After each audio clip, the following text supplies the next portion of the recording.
So yeah, that is the first problem. And the formula that we have used is called the compound interest formula. Because no matter what happens, the compound interest is going to make the money go larger and larger each time, or it's going to deplete the money and go smaller and smaller each time. In this case scenario, with the car, it's going to get smaller and smaller. But we could actually use the compound interest formula to not only calculate cash and money, but also to calculate how popular is something. So let's start thinking. A species of invasive rats floods an island. If the population was 750 in 2007 and it grows by 12% each year, then what is the estimated population in the year 2020? And yes, I just had to create something very, very odd because I had no ideas on how to tell the story problem. So let's actually get started. Which other formulas are we going to use? Well, if the population is going to grow and increase, what we're going to do is use the top one. So the top one is almost the same thing as the bottom one, but it has a plus sign, meaning that when we have the rate, it's going to increase by that percentage each year that goes by. So, going back to the problem, we grab a piece of paper and start solving. So, here is what we're going to do.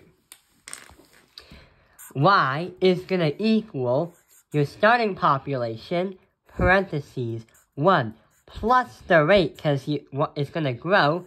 Then we have by t as in time.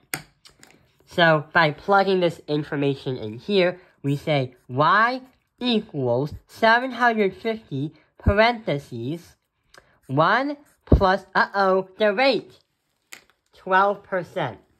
That is going to be transformed into 0.12.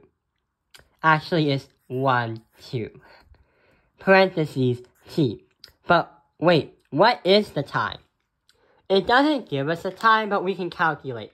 So the difference between 2007 and the difference between 2020 is going to be 13 years. So we're going to put 13 in for time. So we have the principal, we have the rate, and also we have the time. And luckily that we have the time to make these math videos. So, let's start solving. 1 plus 0.12 is going to be 1.12. Then, we have to do that by parentheses of 13 as an exponent. But, we don't really have any clue how to do that mentally. So, we are going to do 1.12 to the power of 13. We get 4.3634. Multiply by the 750, and glad you're not living on this island, because the population is going to grow by that. Well, the total population. So, in the year 2020, the rat population is going to be 3,272 wait. We can't do points because it's not like we cut a rat in half. I'm just going to round to the nearest one.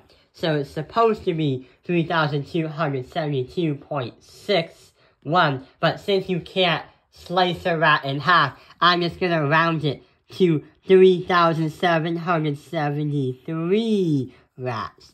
At least you're not cannibals, and at least you're not living on it, because I don't think it's a good idea to be near any dirty infected rats.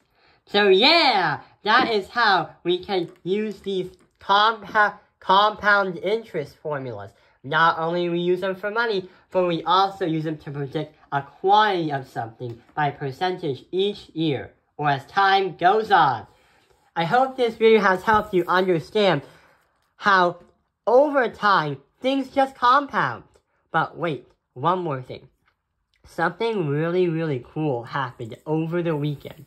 What I did is I applied to Harvard University and got this rejection letter. Yeah, I actually did apply to Harvard. And this actually came on my Gmail, but then I printed it out. April Fools!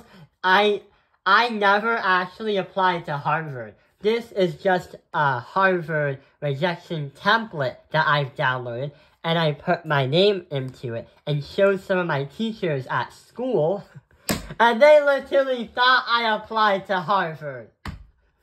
April Fools! Tell me what your April Fool's joke was in the comments below. I hope this video has helped you understand over time, things just compound. Thank you for watching Tao Ping and Life's Math Industry. Like and subscribe!